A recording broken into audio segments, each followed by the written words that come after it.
warahmatullahi wabarakatuh. Waalaikumsalam warahmatullahi wabarakatuh. Ya, sebelumnya soal apa? Minggu gitu. Enggak. Sebelumnya kita terima kasih dulu kepada Pak Mas yang sudah berkenan hadir di apa namanya acara podcast kami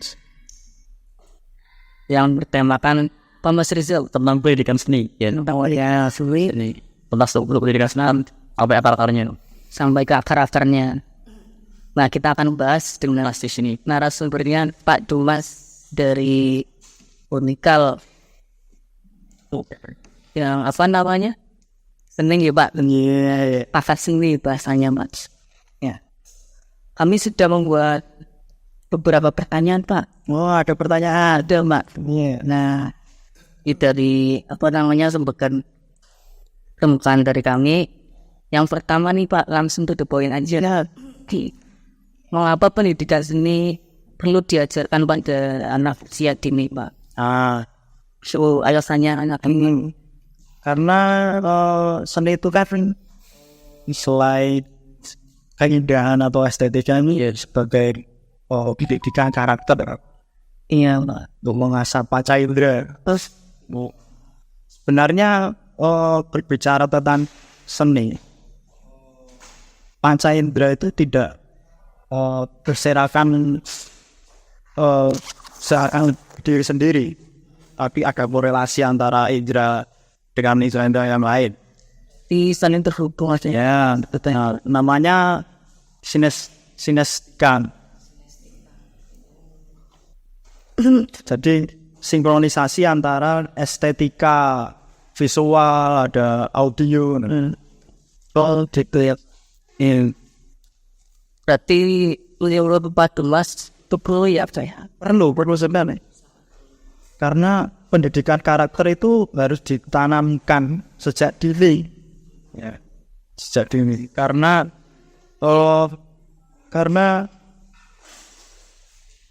anak kecil kan sebagai generasi masa depan, ya.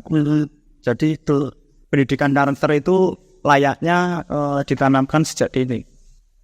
Itu ya. Nah, melalui seni. Contohnya seperti apa ya Pak? Nah, contohnya di sekolahan, terus ada pembelajaran seni. Nah, di dalam seni khususnya tradisi ya, kalau khasana Jawa itu ada yang namanya ungga-unggu dalam seni itu. Ya, dalam seni tradisi Jawa, khususnya pada gamelan. Nah, di dalam gamelan pun dalam berkesenian itu ada tata caranya, tahu ungga-unggunya gitu. Nah, itu sebagai penanaman karakter anak, ya. Pada anak ini Pak. Contohnya dalam menabuh caranya begini, lalu ada semacam komunikasi musikal antara alat yang satu dengan alat yang lain. Iya. Saling sinkronisasi. Iya. Oh iya. Lanjut pertanyaan kedua nih Pak. Bagaimana kedudukan seni pada pendidikan anak usia dini? Nah ini kedudukan nih, kalau yang pertama kan yang perlu diajarkan. Nah yang kedua kedudukan seni pada pendidikan anak usia dini. Itu menurut Bapak Kedudukan seni pada dalam pendidikan. Nah, kedudukan seni dalam pendidikan itu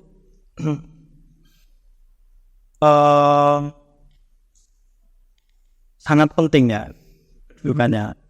Karena kalau menurut saya itu nomor satu itu pendidikan seni gitu. Menurut saya. Karena kembali lagi ke pendidikan karakter itu tadi. Ya benar. Karena adab kan nomor satu ya. Baru ke ilmu. Nah itu. Nah adab itu ada di karakter anak untuk berpikir, terus berkomunikasi dengan orang lain, dengan orang tua. Nah, pendidikan itu berperan penting dalam dunia pendidikan seni.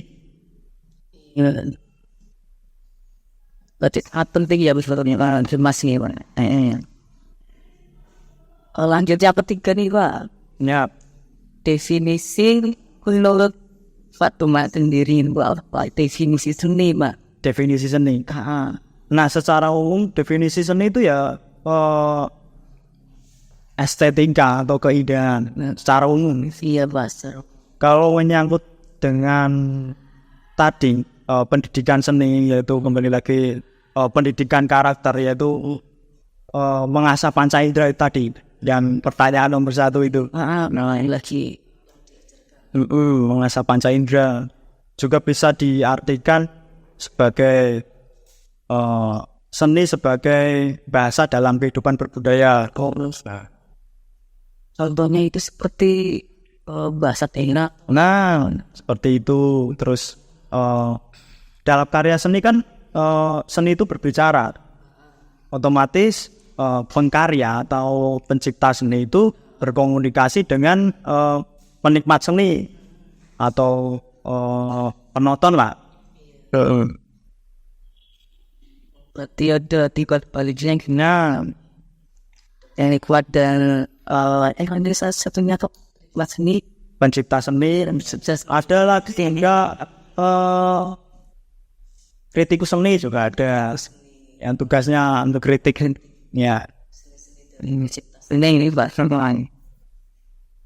Iya, berarti menurut Pak Dimas itu apa namanya definisi seni itu estetika ya. Estetika secara umum. Cara umum estetika.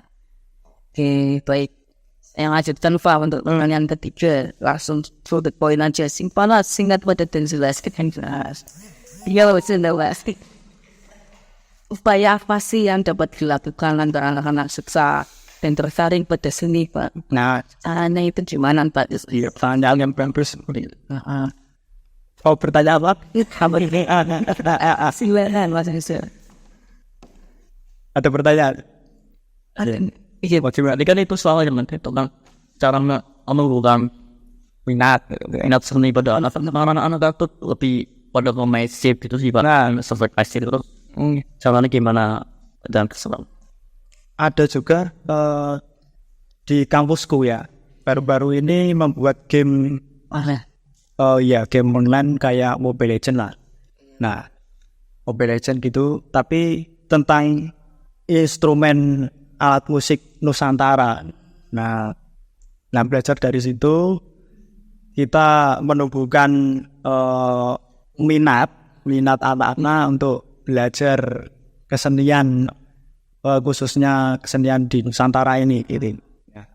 Ada juga lewat lagu dolanan atau lagu anak, terus cerita anak-anak gitu ya, sastrana gitu bisa. Oke ya benar. Terus saya mau tanya Pak, apa saja jenis dalam kegiatan seni Pak? Jenis ya kegiatannya. Nah, dalam kegiatan seni itu ya ada namanya penciptaan seni, terus ada pertunjukan seni atau pameran gitu ya. Terus ada diskusi tentang karya tersebut atau diskusi karya seni itu ada. Nah, kegiatan seni itu. Terus seni itu tujuannya untuk apa aja gitu kan? Kan seni untuk pendidikan tadi ya ada. Terus seni untuk komunikasi, terus seni untuk ekonomi atau bisnis atau program yang ada di TV gitu ya. Terus ya, di panggung, terus entertain gitu. Kan. Itu kegiatan seni. Dan apa lagi? Ini Pak, yang saya bicarakan tadi, minat itu Pak. Minat itu, cara yang efektif itu gimana? Ya, pendekatan ke apa namanya permainan anak-anak zaman sekarang itu apa. Nah seperti game itu, iya semacam game gitu, tapi kita masukin sesuatu yang berbau seni, berbau seni, khususnya seni tradisi ya. Ada Jawa, kalau di Jawa terus ada Nusantara lah khususnya. Tinggal gambar apa ya Pak? Iya bisa. Secara umum kan di sekolahan itu banyak ya. Dalam pendidikan seni itu menggambar kebanyakan kan gitu ya. Pak, ini kan gambar itu secara digital tuh sudah ada ya Pak ya? Iya, secara digital tuh banyak sekali sekarang aplikasi-aplikasi yang untuk menggambar itu. Wah, dulu seperti logo-logo. Apalagi kita itu tantangannya dengan AI. AI Pak, sekarang sudah saking Tantangannya sih. iya. Wih, banyak lebih mudah ya Pak. Di sisi lain tuh mudah. Kalau di sisi kreativitas itu kurang itu malah. Ya. Jadi sisi manusianya itu malah berkurang. Lebih ke teknologinya yang buat ya. Gini Pak, tadi kan bahas AI ya Pak. Katanya kan AI itu kelamaan itu akan semua profesi itu akan bisa dengan AI. Iya. Terus kalau misal profesi di bidang kesenian itu bisa dengan AI gak Pak? Kalau menurut saya tidak. Karena dalam seni itu ada kreativitas ya Bu. Nah, kalau AI kan yang kreatif itu teknologinya, bukan manusianya. Manusianya cuma buat prompt itu ya. Iya. Terus ada kendala, misal di seni itu kendalanya apa lagi sih Pak? Kendala apa ya? Kendala dalam misal dalam seni kayak gitu Pak. Kendalanya yaitu tadi dengan tergerus dengan arus globalisasi atau kemajuan teknologi itu tadi seperti AI, terus pola pikir manusia itu sudah berbeda. Nah, iya. Nah, makanya pendidikan karakter itu perlu ditanamkan sejak dini. Tapi harus kalau sudah melahirkan Ada loh, ya kan? Kita kan baru lahir terus ditimbang-timbang kan biasanya sambil nyanyi kan? Iya. Jonathan atau ini Kayak anak kiamat. itu secara tidak langsung menanamkan itu loh apa diulang-ulang terus kan tertanam ya di otak anak gitu. Makanya itu ya Pak bisa ditanamkan. Iya bisa loh. Itu kan ada namanya seni keturunan gitu kan ada. Iya kan? Bapaknya orang seni terus anaknya titisan itu. Ya, itu. Contohnya banyak Pak. Seniman-seniman yang anaknya itu ya juga pelaku seni juga seperti Ahmad Dhani juga kan karena lingkungan sih. Lingkungan keluarganya orang-orang seni gitu. Setiap hari dia kan mendengar pembicaraan gimana berkarya, terus banyak lah. kalau Bapak nih, menurut Bapak nih pendapatnya Mbak untuk ya bagusnya kalau menciptakan kebaikan ini tentang graffiti yang seperti mural-mural itu kan Ya, di jalan-jalan tuh mungkin yang di apa namanya ada aturannya, yang betul ada aturannya. pendapat Bapak itu gimana? Pendapat saya ya kalau mau mural-mural itu harus izin yang pertama. Yang kedua itu terkonsep. Seperti di Solo itu kan banyak anak-anak graffiti itu yang mencoret-coret jalan, terus table, terus flyover gitu kan. Terus 2000 berapa itu? 2010-an lah. Prof Don itu profesor seni. Nah, itu memberi peluang bagi anak-anak yang suka mural. Itu di tembok-tembok toko atau apa namanya, ruko ya, ruko, depan ruko itu, tapi dengan seizin pemilik toko, mau digambar apa nih, ya gitu. Kalau enggak terkonsep kan malah merugikan orang banyak lah. Atau pemilik dianjurkan izin dulu kan ya. Mau dikonsep gimana nih, mau gambar nih, konsep gimana? Kalau apa namanya, kalau sudah tiga izin nih Pak, karena biasanya kan banyak anak-anak remaja keahliannya di mural dan graffiti. Tapi asal anak saya itu Pak, enggak apa namanya, sampai minta ya itu. Ya lebih baik ya mural di kamarnya sendiri gitu aja. Dan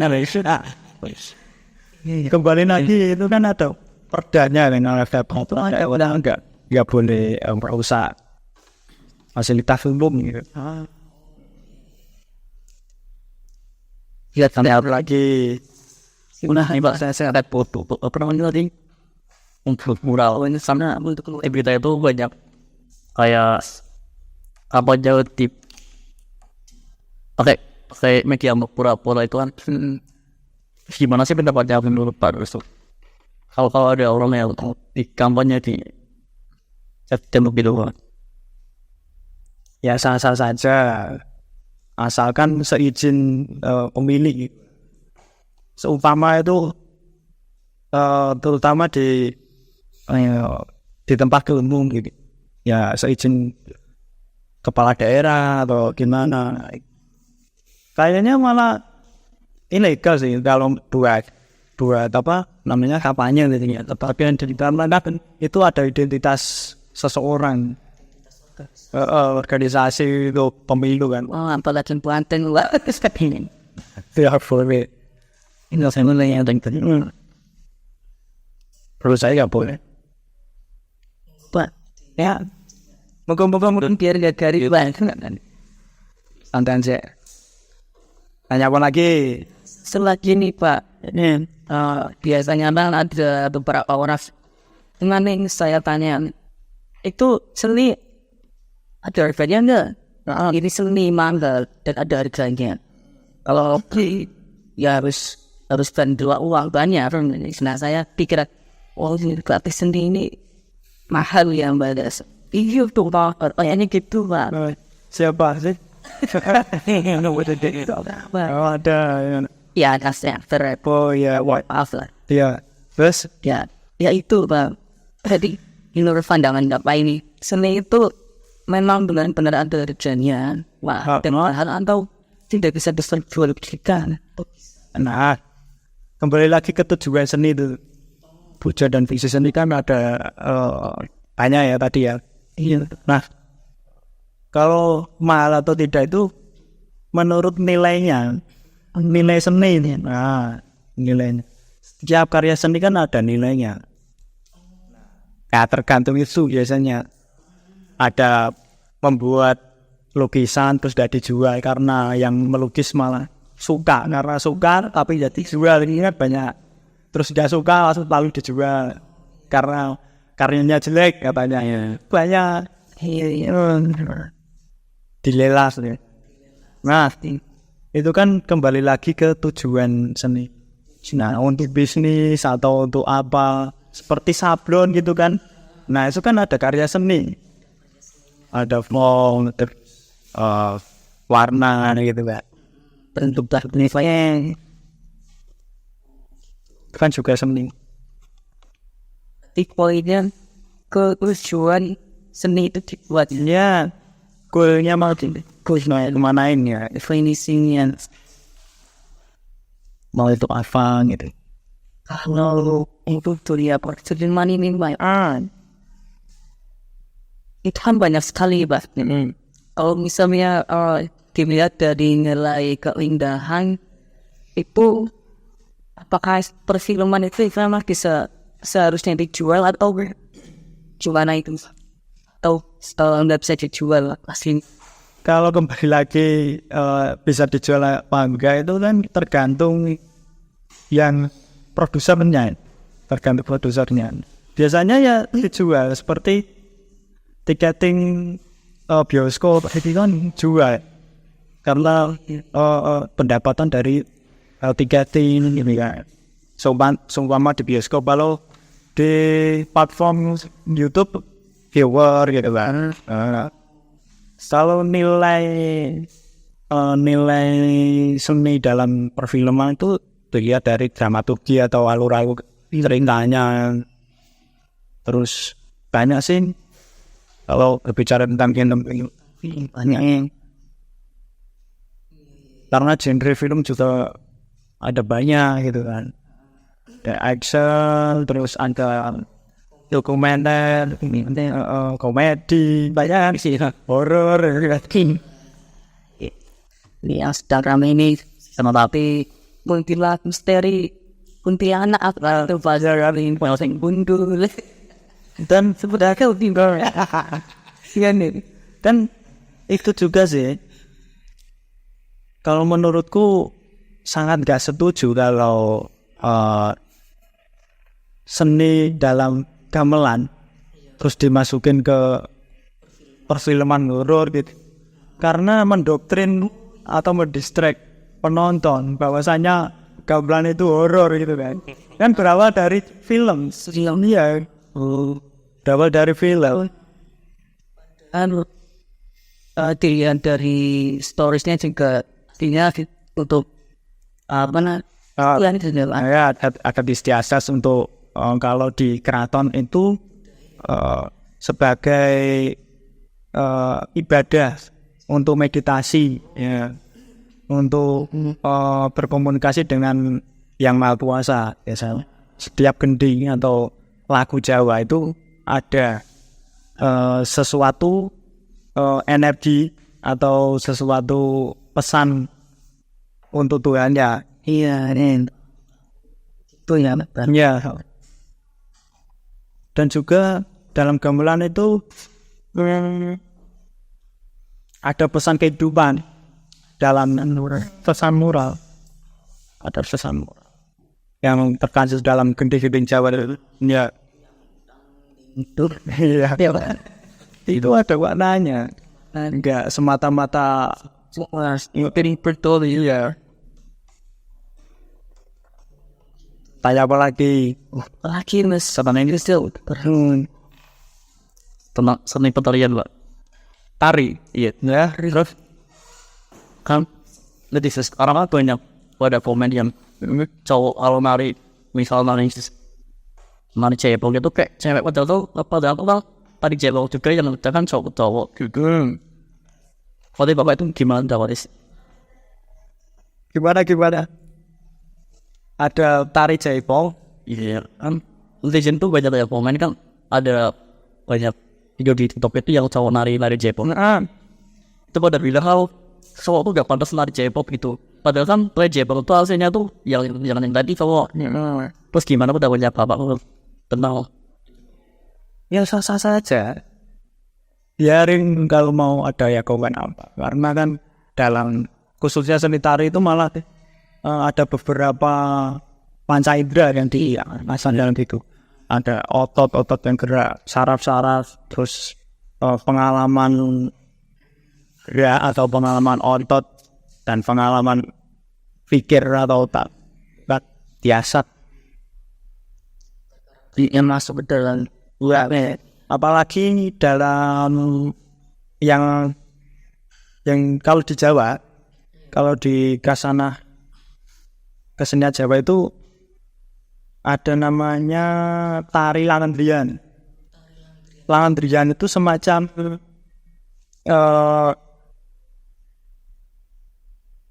dramus gitu, drama musikal. Nah, jadi ada sedang nari, ya sama nyanyi, nari dengan nyanyi. seperti film-film India aja gitu.